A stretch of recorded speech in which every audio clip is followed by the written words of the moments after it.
In 1789, France had the largest army in Europe, a king descended from 800 years of unbroken monarchy, and a treasury so empty it couldn't pay its own soldiers.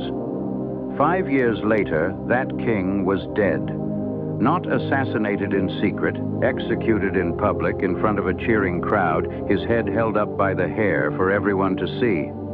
And the man who built the machine that killed him? He went to the same blade 11 months later, dragged there by the very people who once called him the incorruptible. This is the story of how a nation built on liberty, equality, and brotherhood ate itself alive, and somehow, out of the wreckage, built the modern world. This is the entire history of the French Revolution. To understand why France exploded, you have to understand one number: debt. By the 1780s, France was effectively bankrupt. Decades of war, including bankrolling the American Revolution against Britain, had drained the treasury dry. Roughly half of the entire national budget went just to paying interest on loans. And here's the part that made it explosive. The people with the most money paid almost nothing toward fixing it. French society was divided into 3 estates. The first estate was the clergy. The second estate was the nobility. Both were largely exempt from taxation. The third estate, everyone else, roughly 98% of the population, paid for the entire kingdom. So when King Louis XVI's finance ministers proposed taxing the nobility to fix the crisis, the nobles refused. Repeatedly, for years. By 1788, France was also suffering brutal harvests. Bread prices spiked. In Paris, a laborer could spend over half his daily wage just on bread. People weren't reading philosophy and deciding to revolt. They were hungry and increasingly convinced the system was built to keep them that way. Desperate, Louis XVI did something no French king had done in 175 years. He summoned the Estates General, an old assembly representing all 3 estates, to figure out how to fix the money problem. He had no idea he'd just lit the fuse. The Estates General met at Versailles in May 1789. Almost immediately, it broke down over one question: how do you vote?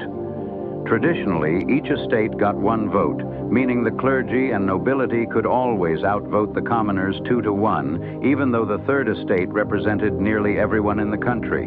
The third estate's delegates said absolutely not. On June 17th, they did something radical. They declared themselves the National Assembly, the true representative body of the French people, with or without royal permission. 3 days later, Louis XVI locked them out of their meeting hall. So they moved to a nearby indoor tennis court and swore an oath they would not disperse until France had a written constitution. This is the tennis court oath, and it's the moment the revolution stopped being a financial argument and became a political one. Louis, sensing he was losing control, started massing royal troops around Paris. The people of Paris read that as exactly what it was: a threat. And they responded. On the morning of July 14th, 1789, a crowd of Parisians, looking for weapons and gunpowder to defend the city, marched on a massive medieval fortress in the east of Paris, the Bastille. The Bastille wasn't just a prison. It was a symbol, a physical monument to the king's absolute power to lock anyone away without trial, forever, with no explanation.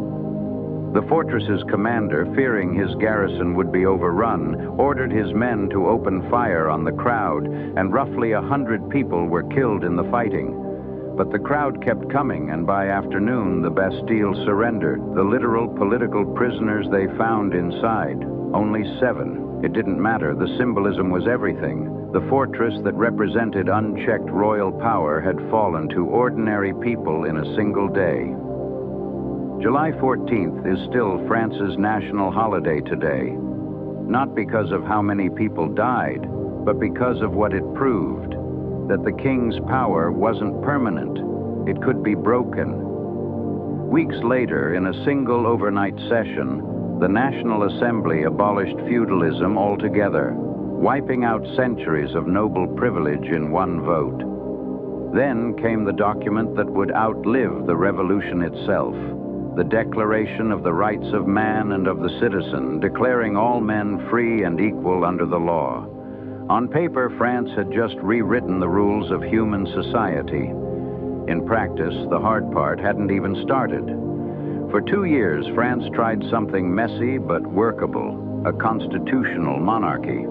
Louis XVI stayed king, but his power was checked by the new assembly. It didn't last. Louis never accepted his loss of authority, and in June 1791, he and his family tried to secretly flee the country, disguised as servants, heading for the Austrian border, where loyal royalist forces waited. They almost made it. They were recognized near a town called Varennes, arrested, and dragged back to Paris in humiliation. This was the moment trust between the king and his people collapsed for good. If Louis would run, rather than accept reform, what did that say about his real intentions? Many in France suspected, correctly, that he was waiting for foreign armies to invade and restore him to absolute power. That suspicion became reality fast. In 1792, fearing revolutionary France was a threat to monarchies everywhere, Austria and Prussia prepared to invade. France, in turn, declared war first.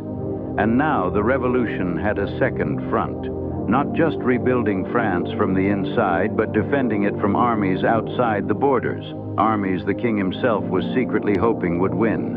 As foreign troops advanced and panic spread, Parisians turned their fury back on the king.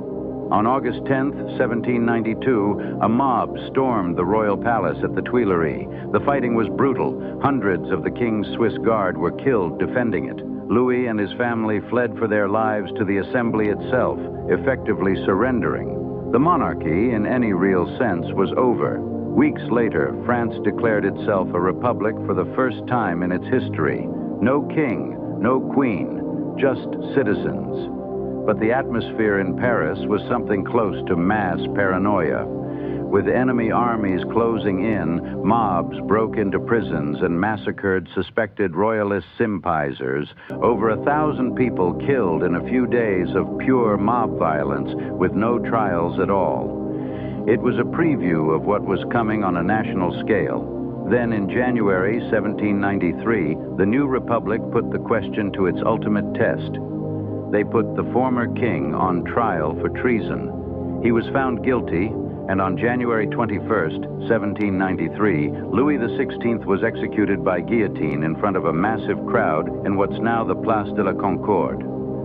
France hadn't just removed a king, it had killed one in public on purpose as a political statement to all of Europe. There was no going back now. Every monarchy on the continent now saw revolutionary France as an existential threat to be destroyed.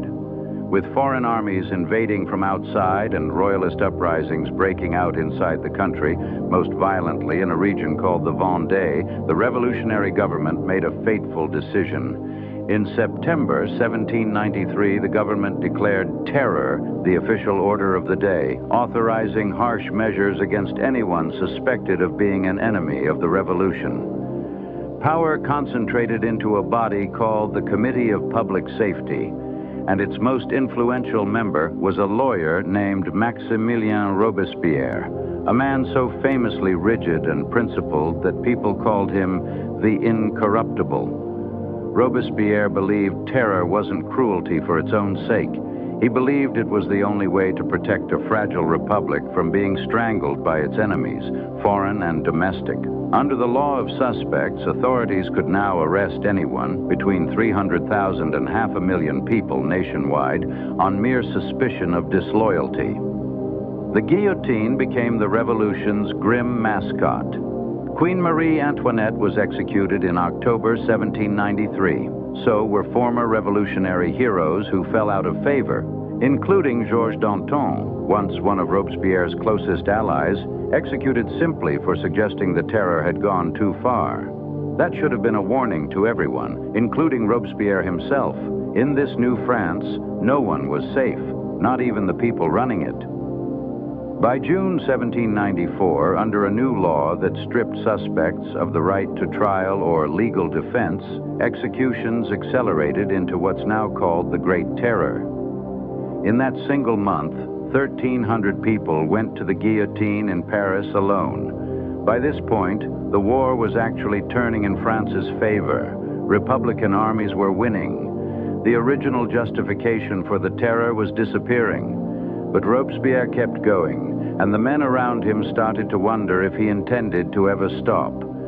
On July 26, 1794, Robespierre gave a long, paranoid speech to the National Convention, warning of hidden traitors among them, without naming a single name. That was the mistake that killed him. If anyone in that room could be the traitor he meant, then everyone had a reason to strike first.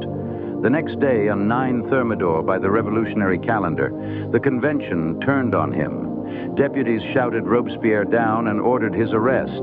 As authorities moved to seize him, Robespierre's jaw was shattered by a gendarme's bullet or possibly by his own hand. The next afternoon, bloodied and unable to speak, he was taken to the same Place de la Révolution where the king had died and executed alongside his brother and his closest allies.